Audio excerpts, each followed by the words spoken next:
ભગવાનના માર્ગમાંથી પડ્યાનું.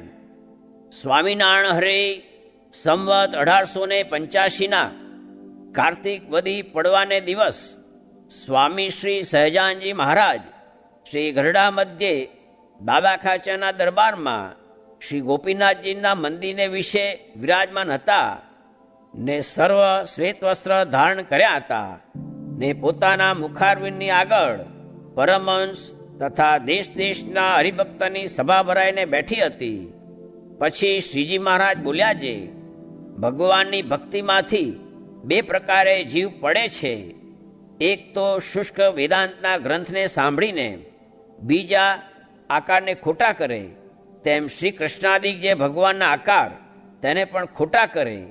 એ શુષ્ક વેદાંતિને અતિ અજ્ઞાની જાણવા. અને બીજો જે એમ સમજતો હોય જે ભગવાનને ભજીએ તો ગોલોક ને વૈકુંઠ લોકમાં સ્ત્રી ભોગ ખાનપાન આદિ જે પંચવિષયના સુખ તેને પામીએ, પછી તે સુખની આસક્તિએ કરીને ભગવાનને પણ ભૂલી જાય ને મૂળગો કુબુદ્ધિવાળો થઈને એમ સમજે જે એ સુખ ન હોય તો એ ધામમાં રાધિકા લક્ષ્મી આદિ સ્ત્રીઓ ભેળે ભગવાન પણ રમે છે, માટે એ સુખ પણ ખરું છે.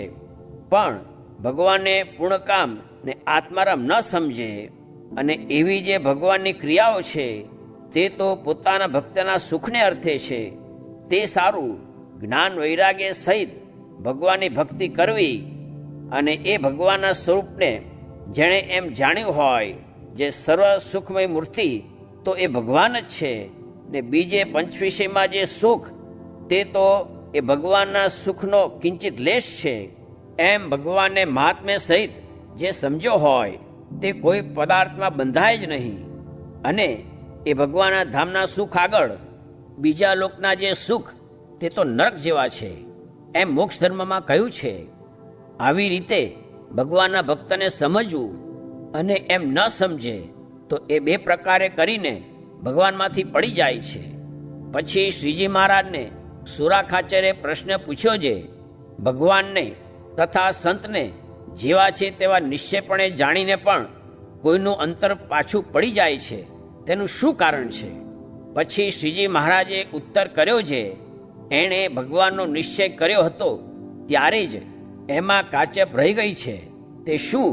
તો કોઈકને સ્વાદે કરીને સારું સારું ખાવા જોઈતું હોય ને તેને ભગવાન તથા સંત તે ખોદે ત્યારે તેનું અંતર પાછું પડી જાય.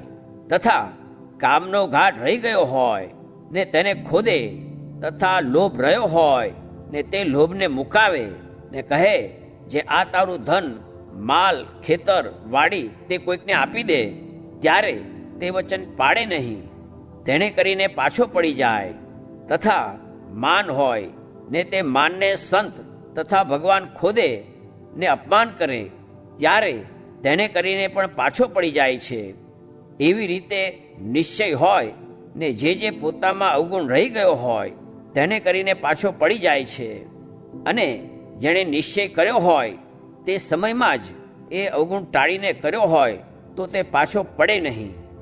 અને એ અવગુણ હમણાં પણ જેમાં જેમાં હશે તે જો વિચારીને પોતાના અંતરસામું જુએ તો જણાય આવે જે આવી રીતને અંગે હું કાચો છું, તે જો મને પાડેનું કહેશે તો હું વિમુખ થઈશ એમ યથાર્થ જાણે.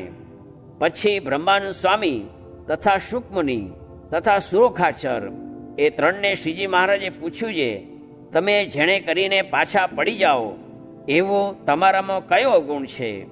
ત્યારે એ ત્રણે કહ્યું છે, હે મહારાજ, માનરૂપ દોષ છે, માટે કોઈક બરોબરિયા સંત અપમાન કરે તો કંઈક મૂંઝવણ થાય. પછી શ્રીજી મહારાજ બોલ્યા છે, અમે પૂછીએ છીએ જે દ્યુપતય એવ તેન યયુરંતમ અનંતતયા. એવી રીતે મહાત્મ્ય સહિત ભગવાનને જાણ્યા હોય ને એવા જે ભગવાન તેના જે સંત તે સાથે માન ઈર્ષા ક્રોધ કેમ થાય? અને જો થાય છે તો જાણ્યામાં ફેર છે. કેમ જે ગવર્નર સાહેબને જાણ્યો છે જે એ સમગ્ર પૃથ્વીનો પાતશાહ છે ને બળ્યો છે, ને જો તેનો એક ગરીબ સરખો હમેલિયો આવ્યો હોય તો તેનો હુકમ મોટો રાજા હોય તે પણ માને ને તે જેમ કહે તેમ દોર્યો દોરાય. શા માટે છે? તે રાજાએ એમ જાણ્યું છે જે બળિયો જે ગવર્નર સાહેબ તેનો એ હમેલિયો છે, અને જેથી જે બળિયો તેની આગળ માન રહે નહીં, તેમ જેણે ભગવાનને સમગ્ર ઐશ્વર્ય સમૃદ્ધિના ધણી જાણ્યા હોય તો તેને સંતની આગળ માન કેમ રહે? પછી બ્રહ્માંડ સ્વામીએ કહ્યું છે, હે મહારાજ, તમે ઠીક કહો છો. જો એમ મહાત્મ્ય સહિત ભગવાનને જાણ્યા હોય તો માન, ઈર્ષા, ક્રોધ તે સંતની આગળ થાય જ નહીં. પછી શ્રીજી મહારાજ બોલ્યા છે, જુઓ ને, ઉદ્ધવજી કેવા મોટા હતા ને કેવા ડાયા હતા, પણ જો ભગવાનની મોટાઈને જાણતા હતા તો તે ભગવાનને વિશે હિતવાળી જે વ્રજની ગોપીઓ તેના ચરણની રજને પામ્યા સારું વનવેલીનો અવતાર માગ્યો. તે કહ્યું છે જે આસામહો ચરણ રેણુ જુષામહમ શ્યામ વૃંદાવને કિમપી ગુલ્મલધૌષધિનામ યાદુસ્તજમ સ્વજનમાર્ય પથમ ચ હિત્વા ભેજુર્મુકુંદ પદવીમ શ્રુતિભિર્વિમૃગ્યામ. તથા બ્રહ્માએ પણ કહ્યું છે, અહોભાગ્યમ અહોભાગ્યમ નંદ ગોપ વ્રજોકસામ યન્મિત્રમ પરમાનંદમ પૂર્ણમ બ્રહ્મ સનાતનમ. એવી રીતે બ્રહ્મા પણ ભગવાનનું મહાત્મ્ય જાણતા હતા તો એવી રીતે બોલ્યા. તે માટે જો ભગવાનની ને સંતની એવી રીતે મોટાઈ જાણતો હોય તો માન, ઈર્ષા, ક્રોધ રહે જ નહીં, ને તેને આગળ દાસાનો દાસ થઈને વર્તે ને ગમે તેટલું અપમાન કરે તો પણ તેના સંગને મૂકીને છેટે જવાને ઈચ્છે જ નહીં, અને એમ મનમાં થાય નહીં જે હવે તો ક્યાં સુધી ખમીએ, તો આપણે ઘેર બેઠા થકા જ ભજન કરશું. તે માટે એ મહાત્મા સમજે તો માન ટળે. એવી રીતે વાર્તા કરી. અને વળી શ્રીજી મહારાજે એમ વાર્તા કરી જે ભગવાનનો ભક્ત હોય ને તેને કોઈ કર્મયોગે કરીને શૂળીએ ચડાવ્યો ને તે સમયમાં અમે પણ તેની પાસે ઊભા હોઈએ, પણ તે ભક્તના હૃદયમાં એમ ઘાટ ન થાય જે આ ભગવાન મને શૂળીના કષ્ટ થકી મુકાવે તો ઠીક. એવી રીતે પોતાના દેહના સુખનો સંકલ્પ ન થાય ને જે કષ્ટ પડે તેને ભોગવી લે એવો જે નિષ્કામ ભક્ત, તેની ઉપર ભગવાનની બહુ પ્રસન્નતા થાય છે. અને વળી શ્રીજી મહારાજે એમ વાર્તા કરી જે ભગવાન સંબંધી સુખને કોણ પામે છે? તો તે કહીએ છીએ જેમ માછલું હોય તેને જળ છે તે જીવનરૂપ છે.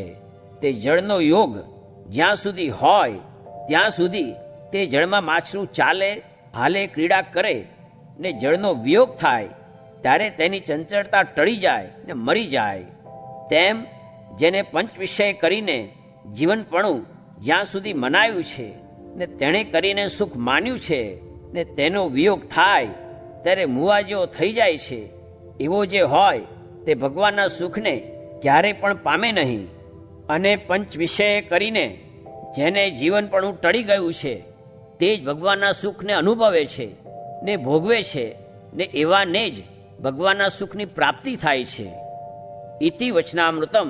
એવી રીતે ગઢડા અંત્ય પ્રકરણનું 28મું વચનામૃત જે તે થયું.